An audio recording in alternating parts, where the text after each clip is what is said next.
pinapatay namin at ang mga magnanakaw sa loob ng Malacanang. Pulis! Kabila mga Kung pulis! hindi nyo Kabila! kayang gampanan ang inyong trabaho bilang mahal namin mga pulis at sundalo, kami po ang gagawa para sa inyo.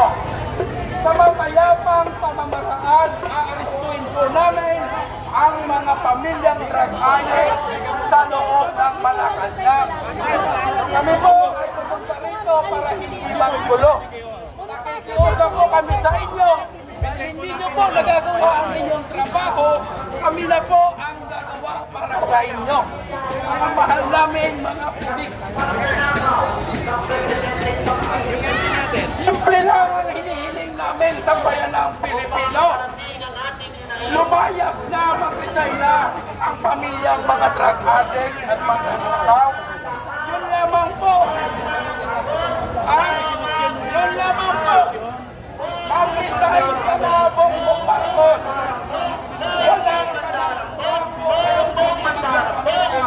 Wala na kayong buwak dyan sa Malacanang umamuno sa bansa natin.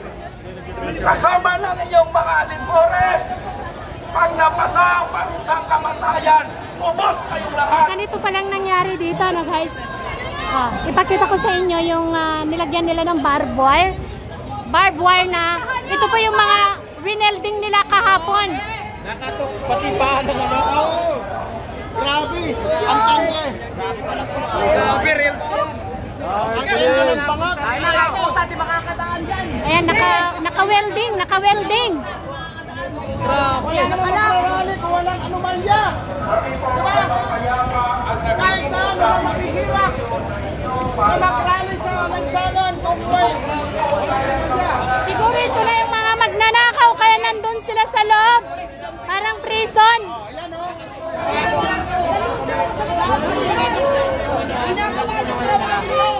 Ayan o, tingnan nyo. Nakakulong kaya? Nakatoks pa. Ako, katunghayan nyo, na nandito tayo, na talagang uulitin natin, wala tayo dito sa lansangan kung tama ang ginagawa ng gobyerno. Kung tama ang ginagawa ng gobyerno, bakit pa tayo nagpakahirap? Bakit tayo mag-absent sa trabaho? Kung maayos naman ang kanilang Ang ginagawa. nakakapagtaka lang, bakit nila ganyan kahit yung barbed wire at saka yung doble-doble na yung harang? Anong meron? Bakit ganyan inarangan? Nakaano siya? Ibig sabihin talagang may magnanakaw? Naka-wielding talaga. Tayo, nakapasok tayo may harap. Dahil takot silang sukurin ang tunay na magnanakaw sa kababayan. Kaya Kuya Placido, nasaan ka na? Buksan mo rin ikaw ang formal na magbukas ng ating programa ngayon. Grabe o. Ipakita nito kung ano. Dito rin nyo. Dito lang ang nangyayari. Pamilyang atin sa Malacanang at magnanakaw, pinapasyahan ng ating kapulisan. Samantala, pulis sila ng mamamayan.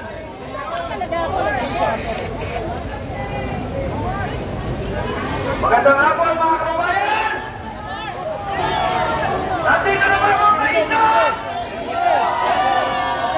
Ano ang sigaw na Nakalive! Marcos, resign! Marcos, resign! Marcos, resign! Ayan, nakita niyo na po mga kababayan kung paano yung paghahanda ng mga kapulisan upang mabantayan ang Pangulo na ayon kay Senator Amy, siya ay isang bangag. ang presidente niyong sinusuportahan? Ang presidente na binigyan natin ng pambihilang mandato ay isa pa lang!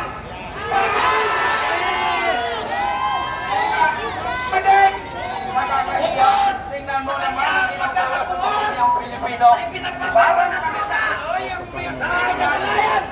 ng sambayan ng Pilipino na siya rin ang una ng pagnanakaw! Kaya muli, nandito tayo ngayon upang pag-ibayan ang damdamin ng sambayan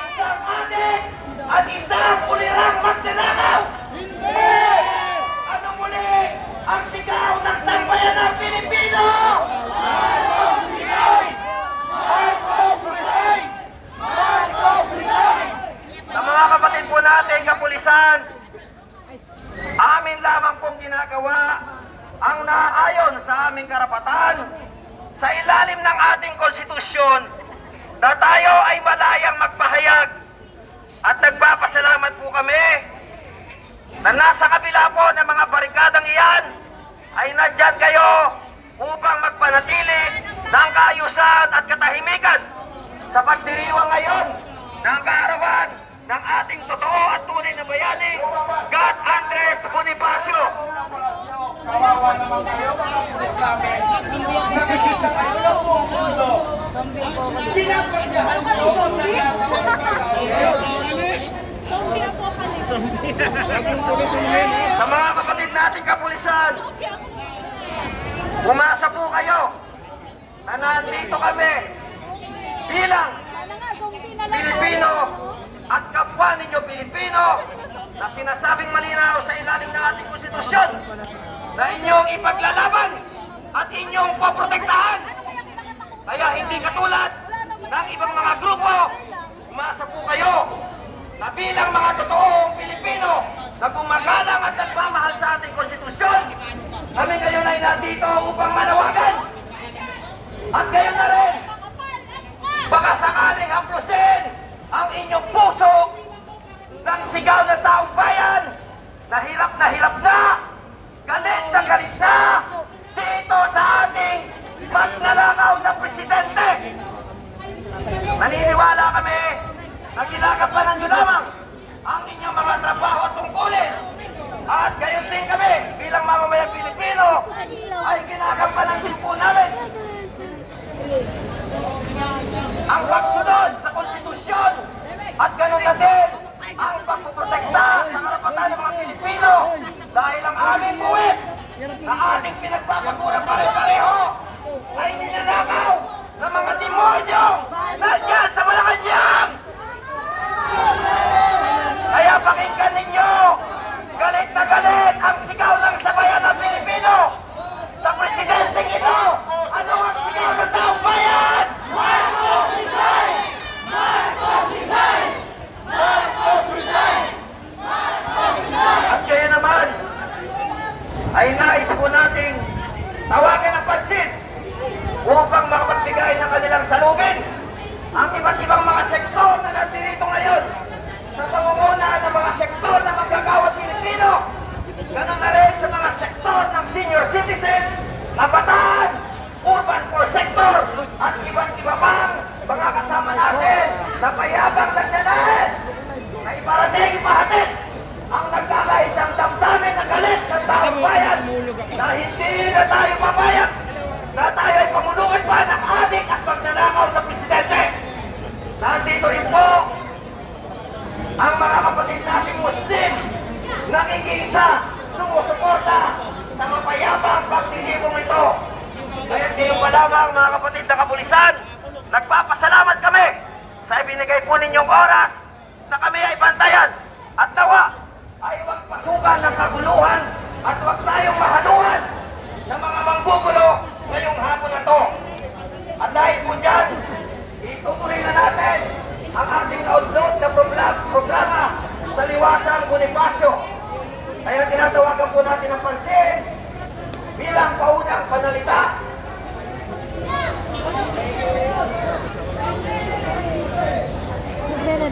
Mula sa manggagawa, palakpakan po natin si Ginoong Jose Jesse Olivera.